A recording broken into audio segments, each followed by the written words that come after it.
Hello, friends. Welcome to my channel Mindset Solution. Uh, Today, we are going to discuss a very important question from Indian legal and constitutional history. So, the question is, what were the reasons which led to the Regulating Act 1773? Discuss its main provision. So, the question is very clear. It's been repeated many times in the exam. So, I would request you to please like, share, subscribe, and support my channel. Also, please comment for the next important question to be discussed in the next video.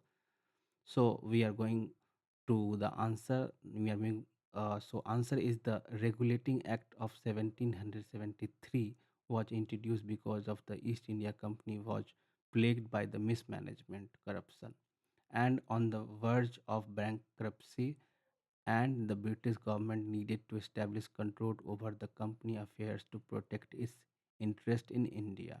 Its main provision included included the appointment of Governor General of Bengal, Warren Hastings being the first Governor General, placing Bombay and Madras under his authority, the establishment of Supreme Court in Calcutta 1774, and a ban on bribery by company officials, thus, laying the foundation of foundation for centralized administration in India.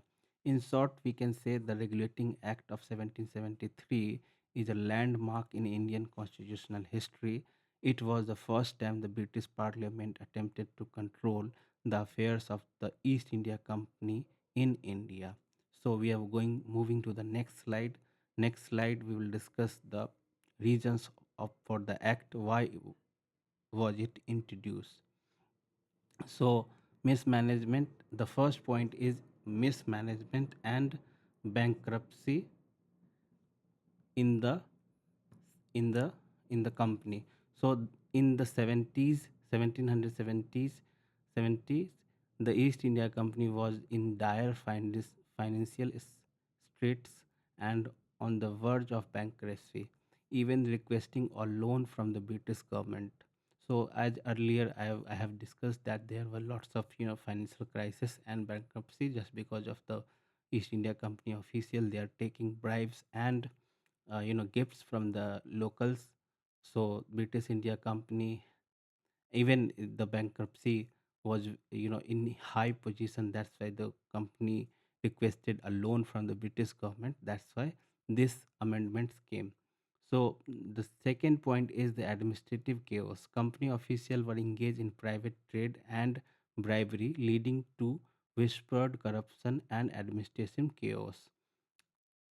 So the third point is British government control. The British Parliament wanted direct government control over key territories in India instead of the company, making it the first step towards the regulating companies' political activities. Now we will discuss the main provision, what was done according to the provision. So the first point is appointed of the Governor General. The Governor General of Bengal was designated as the Governor General, example Warren Hastings, and given an executive council of four members who made decision collectively. Centralization of power. Second point, the Governor of Bombay and Madras were subordinated to the Governor General of Bengal, thus initiating the centralized administration. Next, third point is establishment of the Supreme Court 1774. A Supreme Court was established in Calcutta, which with the Chief Justice and three other judges, which heard civil and criminal cases. Fourth, Fourth point is curbing corruption. Private trade by the company employee and the acceptance of gift or bribe from the Indians were declared illegal.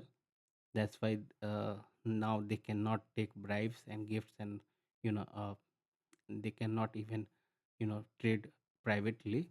So that was just declared illegal.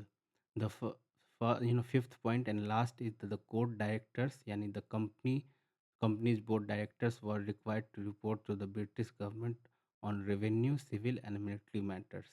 So this was the last point. Now we have the in example. Let's understand this with the example in simple terms. Imagine you own a shop, the East India Company, as example. You were making a lot of profit, but your managers, yani that means company officials, started running their own small business, private trade, and taking bribe, yani gifts from customers. Those are Indians, which caused the shop condition, det- deteriorate. Then the government, the British Parliament said enough. Now the shop owners directors will have to report to us, and we will stop the managers from taking bribes. We will intervene in the shop operation and appoint supervisor, that means governor general, who will manage everything. This is exactly what the British government did the East India Company in India through the Regulating Act of 1773. So I have already discussed this question. So if you like the answer, please like, share, and subscribe my channel. Thanks for watching Mindset Solution.